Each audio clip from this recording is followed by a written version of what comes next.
Hello, welcome. This is our 27th class in this physics of materials course that we have been going through these past several classes. Okay. So, we will sort of start where we left off last time.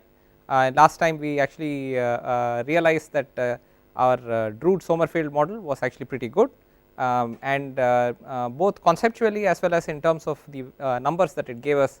It was able to show distinct improvements over the Drude model. Specifically, the specific heat at constant volume, electronic contribution to specific heat at constant volume, which was a big issue with the Drude model, was sorted out very well by the Drude-Sommerfeld model. We finished off last class by recognizing that the way those models have come about, the Drude model and the Drude-Sommerfeld model, at least the initial version of the Drude-Sommerfeld model, there is no input from the crystal structure into that model. So, in fact, largely the structure of the solid is ignored. So, one might of course ask the question, so what? I mean, we ignore the structure of the solid, how does it make a difference? And to what extent is it justified, or to what extent is there a problem with that kind of a approach? The issue is simply this: if as we highlighted in the end of last class, if you look at experimental values of several parameters that you can look at, including conductivity, say thermal conductivity, electronic conductivity, certainly we find that in most materials there is significant anisotropy. There is potential for significant anisotropy, and there is significant isotropy in some materials in the value of the property based on the direction in which you are measuring it. Okay, so there is significant variation, and therefore anisotropy.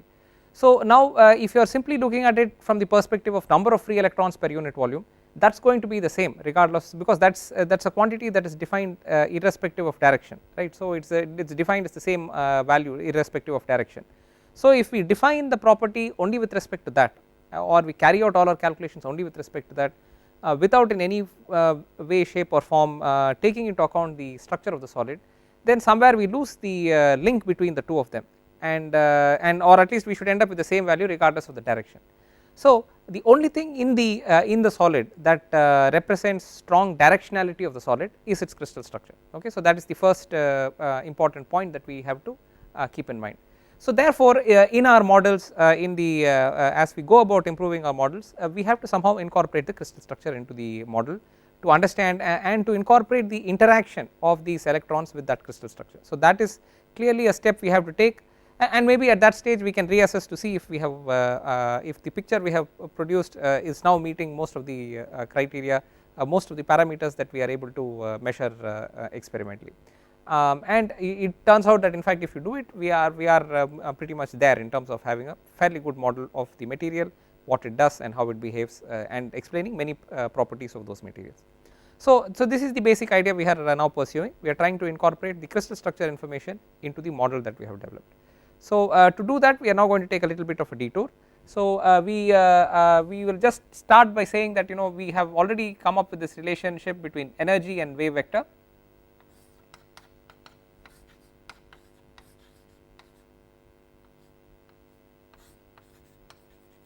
Where k is the wave vector and is equal to 2 pi by lambda. Okay, and in our context, this lambda here is the wavelength that we are associating, the de Broglie wavelength that we are associating with those electrons. Okay, so that is where this lambda is coming from. It is not some arbitrary lambda that shows up from somewhere. So, it is a lambda that is associated with that particular entity within the material, namely the electron. So, we find already that we are talking in terms of a parameter that has the inverse of length as its dimensions. So, that is something we will need to keep in mind. Okay.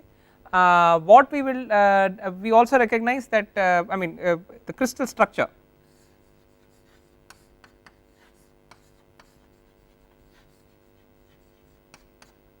is something that in fact you have probably learnt off from high school days, and certainly maybe early college days. You have heard of crystal structure, you have heard a lot of descriptions of it and so on.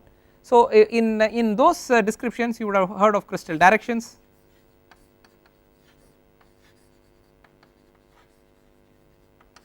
in other words axis, and crystal planes. So there are conventions based on which we designate the directions and planes and so on, and on that basis you can have a lot of the crystal structures that we have in the books. Okay, so these are there. Normally these are in dimensions of length. We basically certainly crystal axis, when we unit vectors we say with respect to, so we define unit vectors.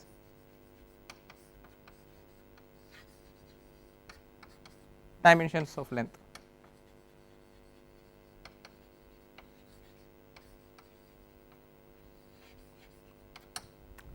Okay, so this is how it is done. We write x, y, z coordinate system. We say, and if you take a real crystal structure, you may have specific dimensions in the form of, say, of the order of say 2 angstroms. Interatomic spacing is of the order of 2 angstroms. Say 1.5 angstroms, 1.8 angstroms. Angstroms is 10 power minus 10 meters. So it is still in the dimensions of length. Okay, so when you normally put such information together, okay, so we would call this as real space.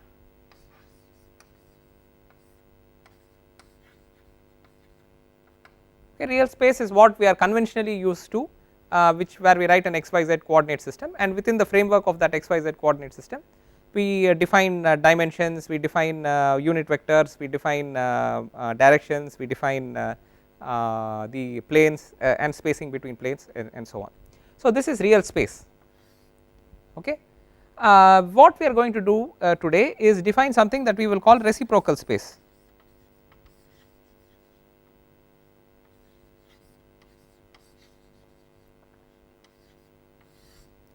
We will define something called reciprocal space, and we will begin to see some of its properties. Okay, reciprocal space in fact takes the basic approach here is that the same crystal structure information that you have here and many of its important key features can be represented in another format known as reciprocal space.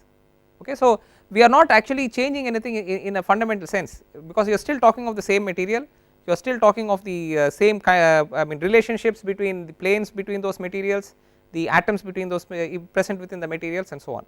So we are not fundamentally changing anything. All we are doing is we are representing the same information using a different set of a different framework, if you want to call it that. It is a different framework which is called reciprocal space. Here the dimensions of the vectors we will use will be 1 by length. Okay, so dimensions used will be 1 by length.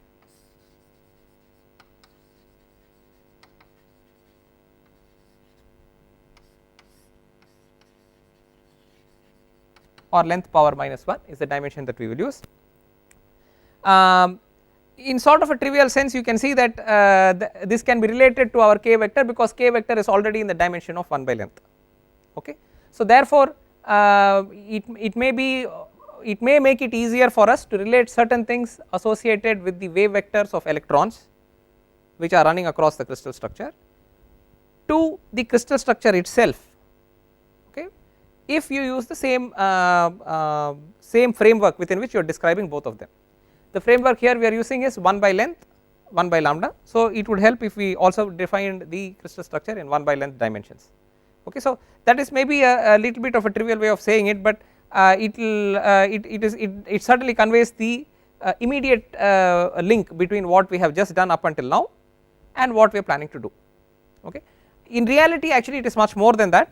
It turns out that many of the information you can represent in 1 by length in this reciprocal space actually conveys certain details of how interactions occur between a crystal structure and waves that are present much more elegantly than is done in real space. Okay, so in a broader sense this conveys certain information much more elegantly, reciprocal space, and actually is able to highlight specific details much better than the real space way of representing information does, and that is the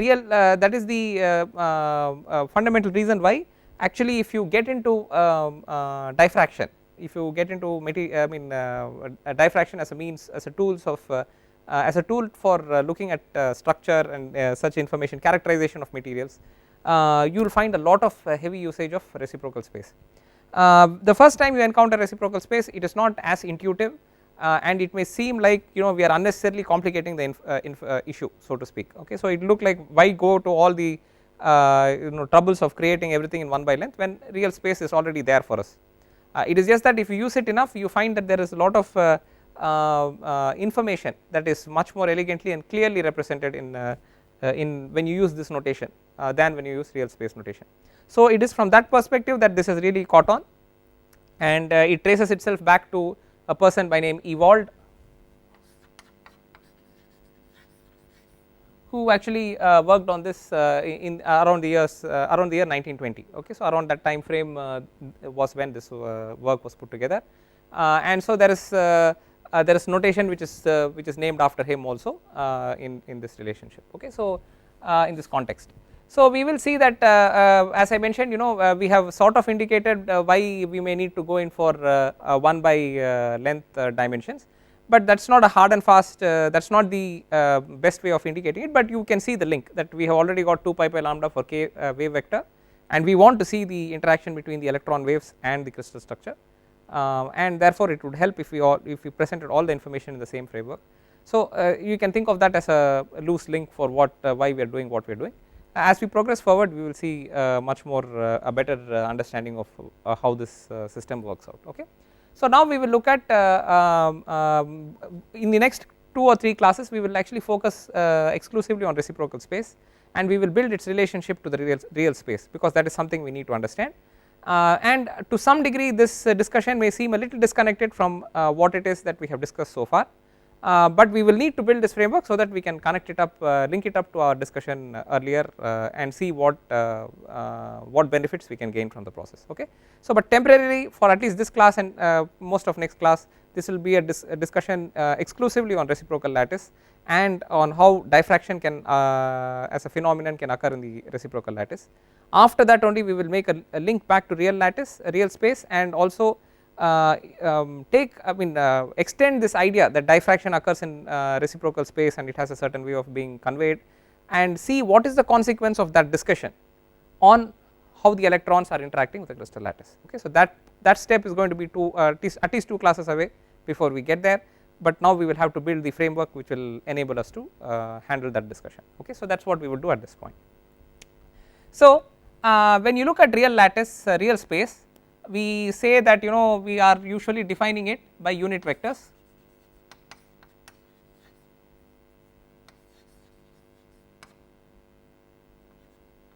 and typically we would use the notation A1, A2 and A3. Okay. So A1, A2 and A3 are unit vectors in real space.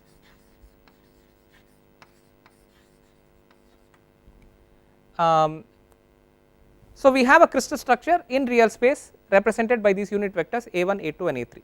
Okay. Now we will define a reciprocal space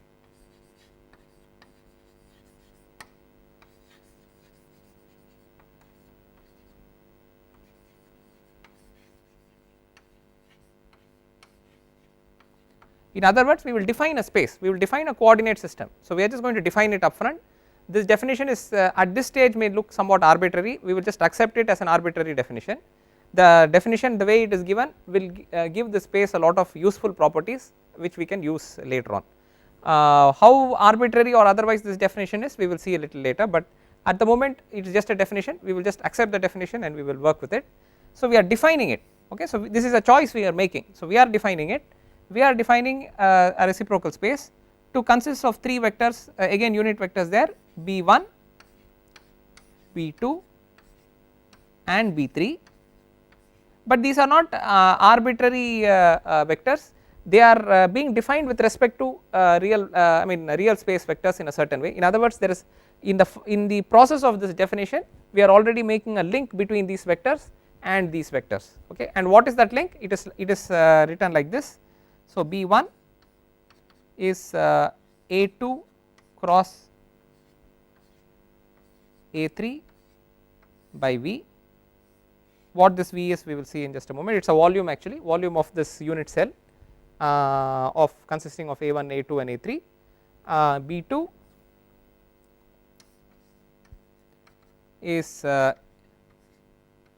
defined as A3 cross A1 by V,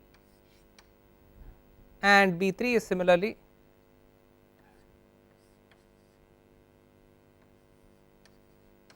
is A1 cross A2 by V. So, these are cross product, these are vector cross products. So, that is what they are. So, so these are all vector quantities, B1, B2 and B3 are vector quantities. So, they have magnitude as well as a direction. A1, A2, A3 are also vector quantities, they all also have magnitude and direction, and this is a cross product, and so it is defined that way. B1 is defined as A2 cross A3 by V, B2 is defined as A3 cross A1 by V, and B3 is defined as A1 cross A2 by V. Okay, so this is the way they are defined. By defining it like this, certain properties become certain properties arrive for I mean end up being available for B1, B2 and B3, which becomes convenient for our utilization later on. Okay. So, now we will see what immediately based on this definition itself, simply because we have defined it like this, what is the meaning of what is the consequence or what is the relationship between B1 and these reciprocal. So, these are called reciprocal lattice vectors. Okay, these are unit vectors in reciprocal space, they are also called reciprocal lattice vectors. These are real lattice vectors and this is real space. So, by simply using this definition, what is it that we have created as a relationship between what is the consequence in the relationship between B1, B2 and B3 with respect to what we have in real space. So, that is the first thing that we will examine. Okay. So, to do that, let us take an arbitrary, say a triclinic cell.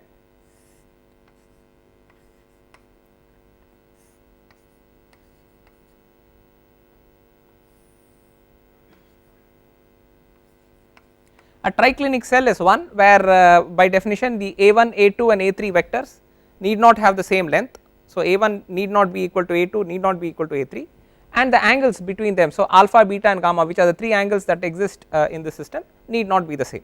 Okay. So, that is the, so in that sense it is like a very general cell, we are really placing no restrictions on it. Now we are defining, we will write B3 again here.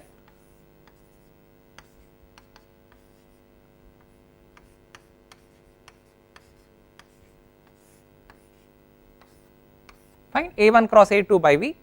So, now by definition see volume does not have any, it is not a vector, volume is just volume, it is not a vector, it is a scalar quantity. So, you have A1 cross A2, by definition of cross product, if you have a cross product, the result is perpendicular to both A1 and A2.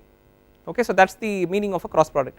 So, B3 therefore by definition is perpendicular to A1 and A2. So, on this scale if you want to draw B3, it would show up something like this, it will show up somewhere in this direction, it would be perpendicular to the plane being described by A1 and A2.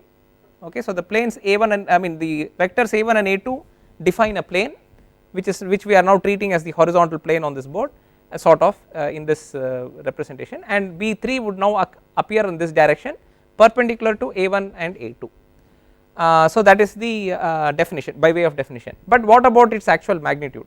If you look at A1 cross A2, if you see the by the standard definition of A1 cross A2, that is the area of this parallelogram. Okay.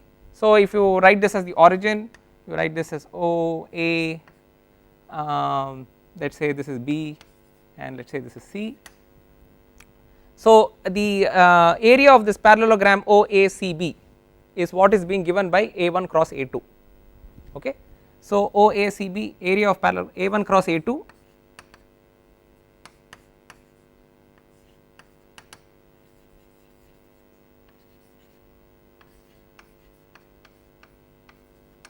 okay, OACB the parallelogram.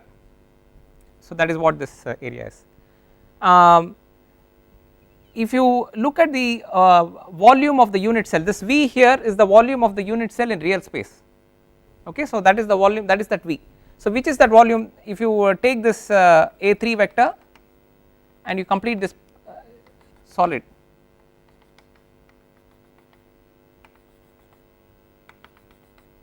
okay. So, that solid,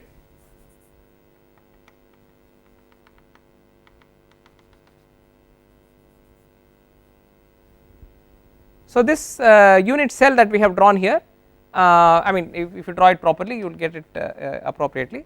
This volume of this unit cell is this volume V that we have written here, fine. So that is the volume that we are looking at.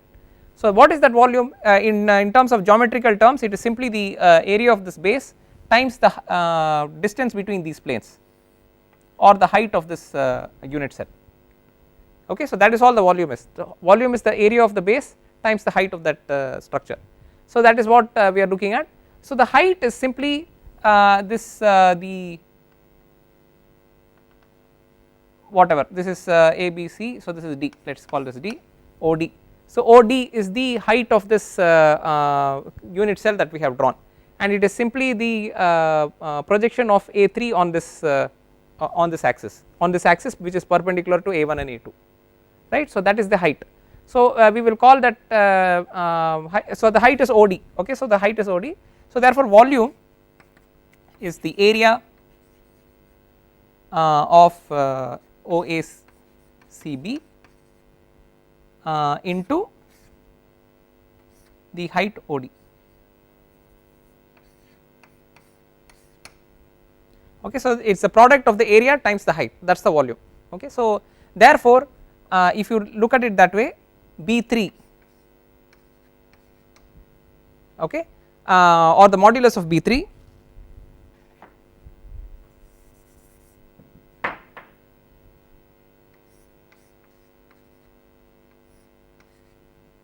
is area OACB by area OACB into OD. So that is what the modulus of B3 is. So these two will cancel out, so it is simply 1 by OD. So it is simply 1 by OD, okay. So that is the magnitude of B3. So B3 is in this direction and the magnitude of B3 is simply 1 by OD. What is 1 by OD? If you look at the conventional planes that we are looking at, if you look at the way we define planes, this is the 1 0 0 plane, okay. So if you look at 1 0 0 plane, this is the D1 0 0 plane, it is the spacing between 1 0 0 planes. If you go back to your elementary crystallography, the 1 0 0 planes are defined this way, and then these or the 0 0 1 planes, D 0 0 1, this is perpendicular to A3 axis, okay. So D 0 0 1, if you want to call it 0 0 1, it is the spacing between 0 0 1 planes. So spacing between 0 0 1 planes is what we have now looked at. So OD is the spacing between 0 0 1 planes, so D 0 0 1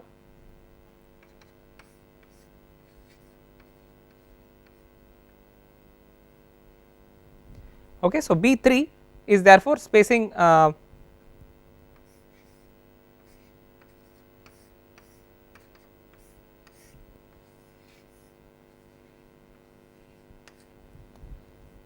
this is the standard notation for crystallography. So if you go and look up crystallography from your elementary crystallography, this is D 0 0 1 is the spacing between 0 0 1 planes, and modulus of B3 is simply 1 by D 0 0 1, okay. So therefore we find, and by analogy, in fact if you extend this argument, the same thing would hold for the other ones too. B1 is 1 by D 1 0 0, B2 is 1 by D 0 1 0, and B3 which we just did is 1 by D 0 0 1. So B1, B2 and B3 are inversely proportional to the spacing of those planes 1 0 0, 0 1 0 and 0 0 1 planes. So that is the by way of our definition we have created the situation, okay. So it is not, it did not arbitrarily occur, since we defined it this way, this is the way it has occurred, okay. Also if you look at the way we have defined it, we will also see that if you just take a product, say B3 cross A2 or B3 dot A2,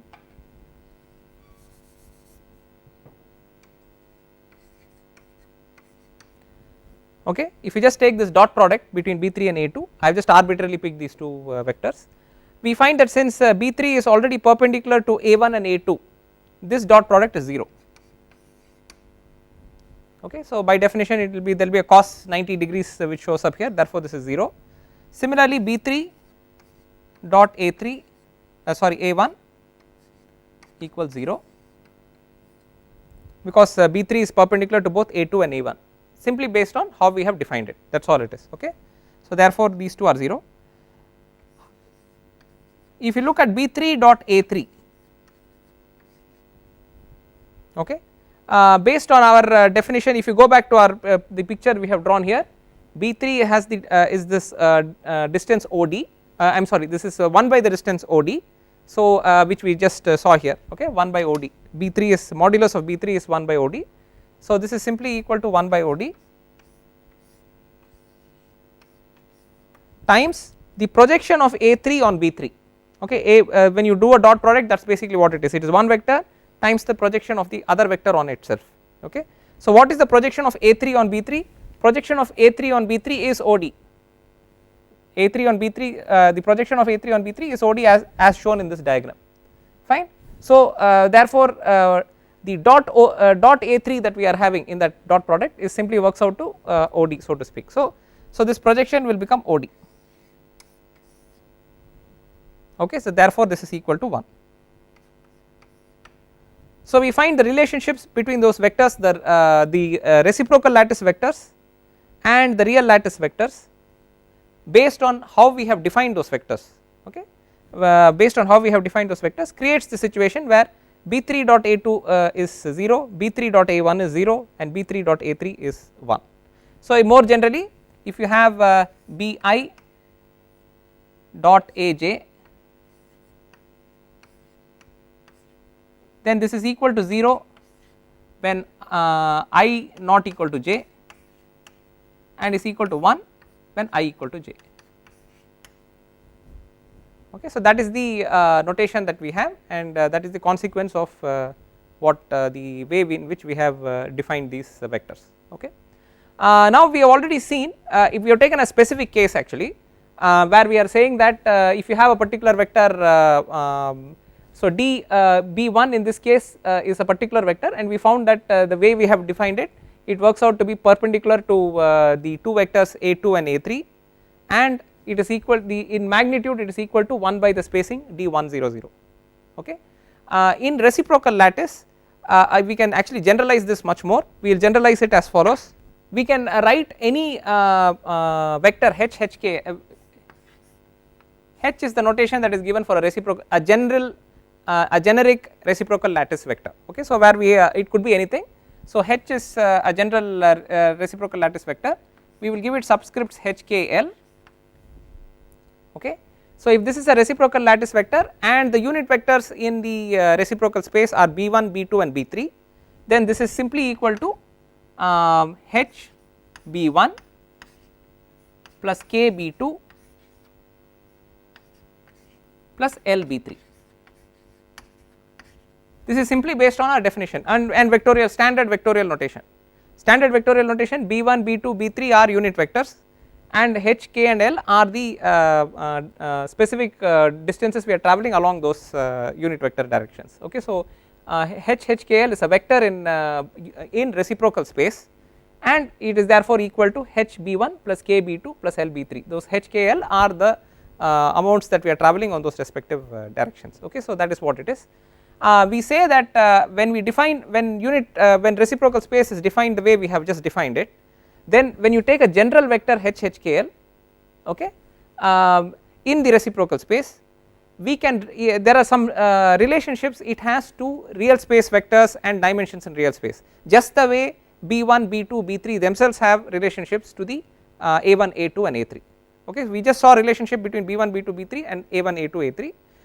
Similarly, there is a very general relationship between any HKL vector in reciprocal space and certain quantities in real space. What is that relationship? It is basically that HKL is perpendicular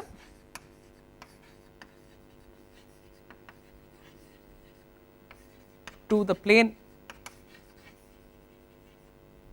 which has the Miller indices HKL, and modulus of HKL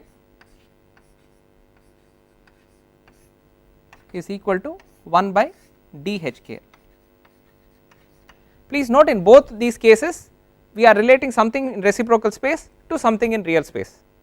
This is not complicated because we just did that already when we looked at a1 a2 a3 and b1 b2 b3, and we made relationships between them when I said that b1 is 1 by d 100, b2 is 1 by d 010 and b3 is 1 by d 001. There b3 is a reciprocal lattice quantity and d001 is a real lattice quantity. We found that simply because of the way we have defined it, when in our definition itself we have linked real space and reciprocal space. So they are not arbitrary quantities, okay. So they are already linked by definition, therefore some quantity in real space can relate to something in reciprocal space within the framework of that definition. So that is basically all we are doing here. This is a reciprocal lattice vector, and it is found that it is perpendicular to a plane in the real lattice which has the Miller indices h, k and l, and the modulus of this reciprocal lattice vector is 1 by d h k l. These are properties that the reciprocal or in other words 1 by the spacing of h k l planes. So these are two properties that any vector in the reciprocal space has as a result of the definition of the reciprocal lattice, okay. So right now I have just stated it.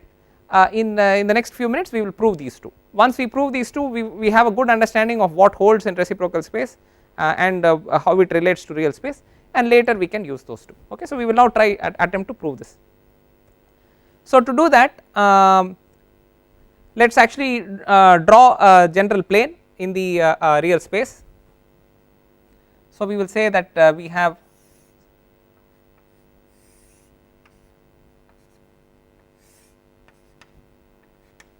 so this is a1, this is a2, this is a3, okay. So these are unit vectors in real space, and we will draw the HKL plane here, okay. So this is HKL plane,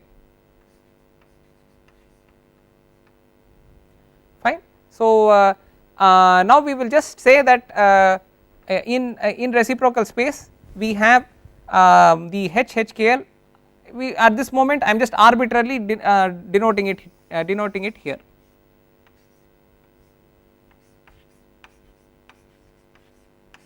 This is an arbitrary denotion at the I have arbitrarily denoted it this way. I have indicated it here in this figure this way, simply for sake of convenience to show it in the same figure. What relationship it actually has to HKL is not forced upon it simply because of how I have drawn it. We will show that in fact it does have some appropriate relationship. So that relationship we will just see, we are actually going to prove it. Now by definition of HKL plane,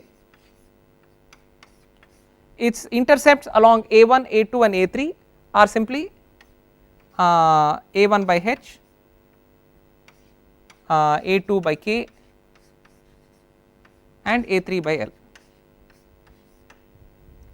So these are the intercepts, okay, only because the plane HKL happens to intercept a1, a2 and a3 at those locations such that its intercepts are at a1 by h, a2 by k and a3 by l. That is the reason why we even call it the HKL plane, okay. So therefore if you see if you take this vector here, this vector here is a1 by h, this is a1 by h is this vector, that is why you get this h notation in the HKL plane, okay. Similarly this vector here will be a2 by k, that is why you will get the k notation. This vector here from here to here is a3 by l, that is why you get that l in the HKL, okay. So this is a1 by h. I will also name this locations where this plane intercepts a1, a2 and a3 as a, b and c, okay. So so OA is a1 by h and OB, so this is origin O, okay, OA, OB and OC. So OA is a1 by h, OB is a2 by k, fine. So this is what we have. So simply by vectorial notation, if you write OA plus AB, you should get OB, right. So OA simply because of standard vectorial notation, OA, so these are vectors by the way, OA plus AB should equal OB. That is easy to see. If you go from here to here and then you go from here to here, it is the same as going from here to here, that is all it is. OA plus AB is OB. So this is what we have.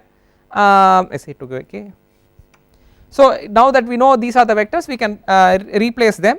OA is A1 by H and OB is A2 by K. So therefore A1 by H plus AB, vector AB should equal A2 by K. Fine. So this is what we have. We can rearrange this a little bit. So we wrote A1 by H plus AB equals A2 by K. Rearranging this, we get AB is A2 by K plus minus A1 by H.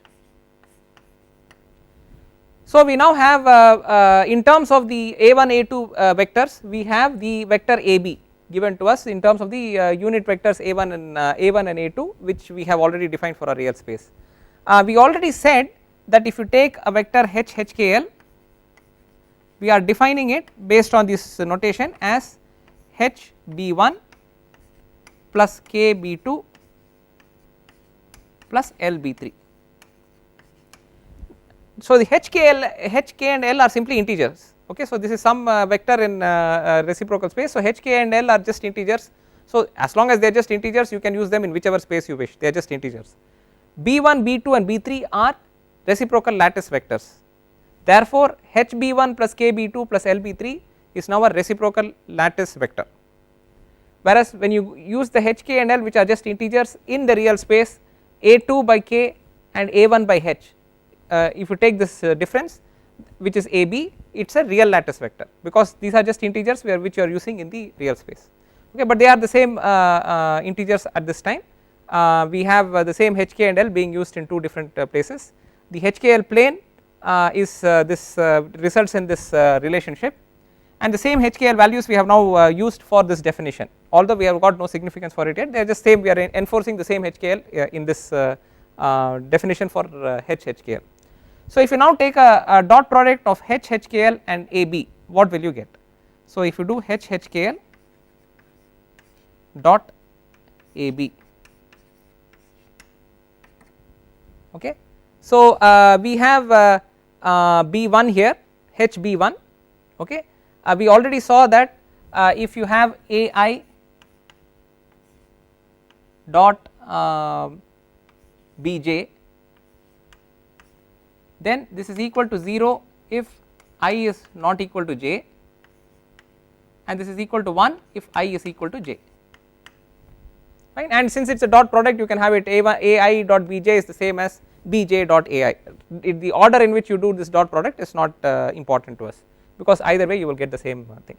So if you look at this dot product here, you have HB1, HB1 dot A2. So these are just the H is just an integer. B1 dot A2 is 0 because it is 1 and 2 here, so that is 0. B1 dot A1 is 1, and you have a HB1 here and A1 by H here, so H and H will cancel, you get minus 1. Okay, so HB1 times or dot product of HB1 and A1 by H will give us minus 1, fine. If you take B2 here, KB2 times A2 by K, the K and K will cancel, you will have B2 dot product of B2 and A2, which is 1 plus 1, and this B2 dot A1 is going to be 0 because it is a subscript 2 and that is a subscript 1, we already saw that by definition, so that is a plus 0, so that term will become 0. And then B3 dot A2 is going to be 0, B3 dot A1 is going to be 0, so this term does not contribute in any way, it becomes all 0, so this becomes 0. So this becomes 0, the product with this gives us a plus 1, the dot product with this gives us a minus 1, so this is equal to 0.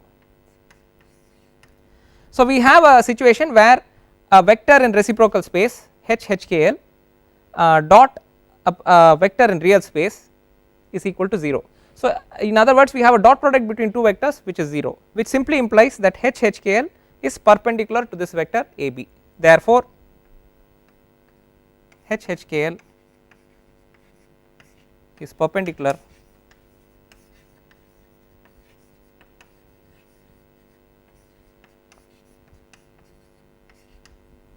okay. So if you go back to our figure, it means that this HHKL is perpendicular to this AB, okay. So this AB is there, the way this HHKL is defined, it is perpendicular to AB. Using exactly the same derivation that we have done, instead of we started with this location being A1 by H and this being A2 by K, we can do the same thing with A2 by K and A3 by L, okay, in which case we will find that HHKL will become perpendicular to BC. Similarly, we can also do it with A3 by L and A1 by H, and exactly the same calculations we will do, we will find that HHKL is perpendicular to AC. So we find that HHKL is perpendicular to AB, it is perpendicular to BC, and it is perpendicular to CA based on the same derivation that we have done. You simply have to select the other two axes, you will come to the exact same conclusion. The same mathematics will work out in exactly the same way. We will find that HHKL is perpendicular, the vector HHKL is perpendicular to the vectors AB, BC and CA. Therefore, and since all of these three are forming a plane, if it is perpendicular to any two, in fact even if it is perpendicular to just two, it is certainly perpendicular to two and it is also perpendicular to all three. If it is perpendicular to them, it is therefore perpendicular to the plane defined by A, B and C, okay. Therefore, HHKL is perpendicular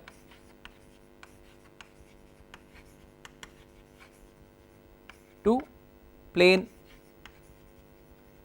defined by ABC, AB, BC and CA, and therefore which is basically the HKL plane, okay. So that is how those vectors are even defined. AB and BC and CA were defined based on the intercept at 1 by H, 1 by K and 1 by L in those respective axes. So therefore HHKL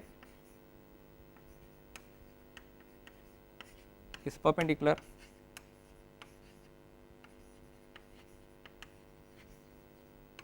to HKL.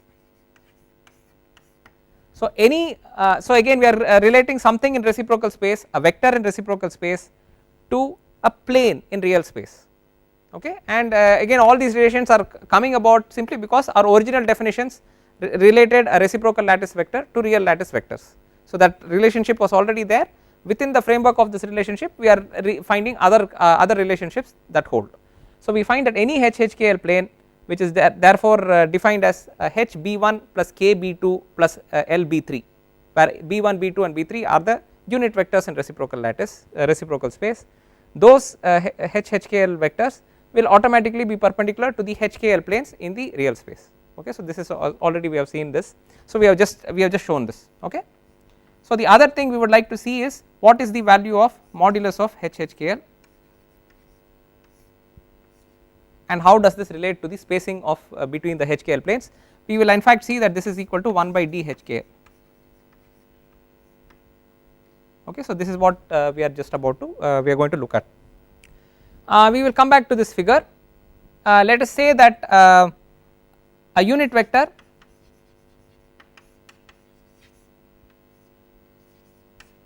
along HHKL, okay. So we will let us first define a unit vector along HHKL, that is simply HHKL by modulus of HKL of HHKL, right. That is the definition of a unit vector along HHKL. We will just call this say n cap, okay. Now when you say a HKL plane is defined the way we have just drawn it, okay. So when we say this, we mean that the that there is a similar plane like it at the origin, then there is one at this location, then there is one similarly spaced next to it, similarly spaced next to it and so on. That is the way we define a family of a set of planes. When you say a HKL plane, it is not just a single plane, I mean it is that set of planes that are parallelly there, we take the one closest to the origin and then take the intercepts of it, and that is how we come up with HKL. So there are planes correspondingly around. So therefore the spacing between the HKL planes is simply the distance between the origin and this HKL plane, right. The closest distance or rather the perpendicular the spacing between this origin and that location, which would then be the closest distance between this plane and the origin, is therefore the DHKL, right. So now we have basically seen that at that point the line drawn from the origin which goes closest to this plane will then go perpendicular to that plane, alright. So that is how you will get the location. So therefore if you look at the distance between the plane and the origin, we basically see that we can write that by saying HHKL or n cap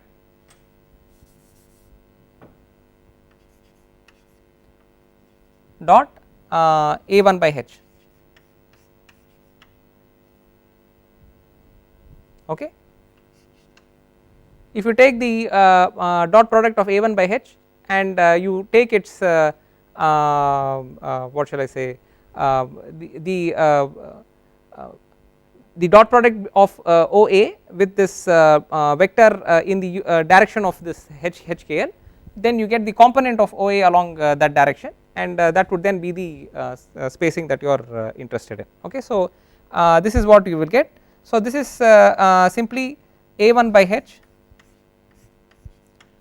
dot product with you will have HB1 plus KB2 plus LB3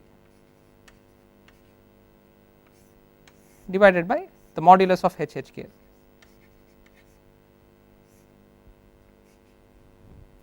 Okay. So this is DHKL, right. So DHKL is now defined this way. D between those planes is such that if you take the component of any of those intercepts along the perpendicular to that plane, okay. So that perpendicular is now going through that origin.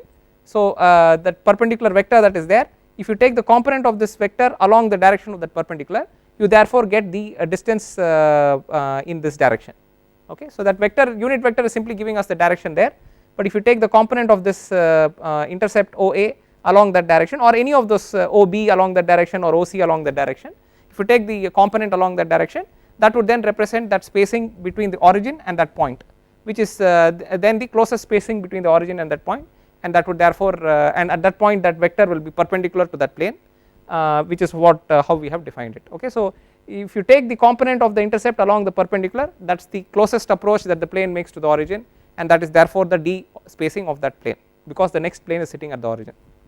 So the DHKL is the component of this vector A1 by H along this unit vector here.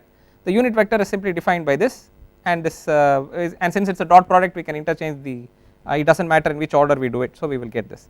So now if we carry out this dot product, what do we see? Again you have a A1 here, you have a B1, B2 and B3 here, and clearly A1 dot B2 is 0 and A1 dot B3 is 0, the way we have already seen. So only A1 dot B1 is going to count for anything else. So okay, so A1 dot B1 is going to be 1 because of the way it is defined, and the H and H are going to cancel. Therefore DHKL is equal to A1, so we will just write it here, A1 by H dot HB1 B1 or A1 dot H by HB1 dot HB1 divided by modulus of HHKL.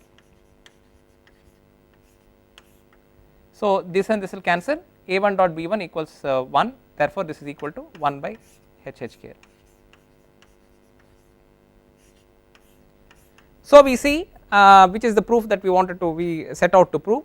So we see that HHKL is perpendicular to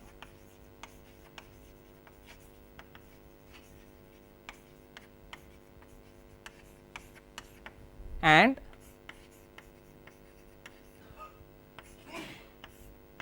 modulus of HHKL is equal to 1 by DHKL. Okay. So what we have seen is we started off this class by saying that we need a notation which is this reciprocal lattice notation, because it will help us understand the interaction between the wave vectors corresponding to the electrons and the crystal structure, which basically conveys to us the periodic structure that is present between all the components that are present, all the atomic components that are present within the lattice, so to speak, the material that we have. So in that context we found we indicated that that basically we might need to develop something in this reciprocal lattice notation, and it is that notation that will help us capture this interaction between the wave vectors and the periodic crystal structure. So in that context we defined reciprocal lattice to be consisting of B1, B2 and B3 with specific relationships to the real lattice vectors A1, A2 and A3. On the strength of that relationship we found that, on the strength of the definition we found that already B1, B2 and B3 had specific relations to A1, A2 and A3, which then translated to a general reciprocal lattice vector H HKL having specific relationships to the plane HKL in real space. The relationships are that the vector H HKL is perpendicular to the plane HKL, reciprocal lattice vector perpendicular to a plane in real lattice, and the modulus of the reciprocal lattice vector is 1 by the spacing between those HKL planes. Okay, so this is the framework of our reciprocal space. We have already seen some important relationships here. In the next class we will see how diffraction, which is the interaction of waves with the periodic crystal structure, how that diffraction phenomenon can be represented in the reciprocal lattice notation. When we understand that, we will then be able to take it forward and see what happens when you have electron waves travelling through a crystal structure which has a periodic structure associated with it, and therefore we will see how all of this material that we are currently discussing will enable us to have better insights into how the material functions and how its properties evolve because of the structure there present within the material and the fact that these electrons are travelling through that structure with a wave like phenomena behavior. Okay. So with that we will halt for this class. We will pick it up in the next class with some more discussion on reciprocal space before we take its utility and extract more information. Thank you.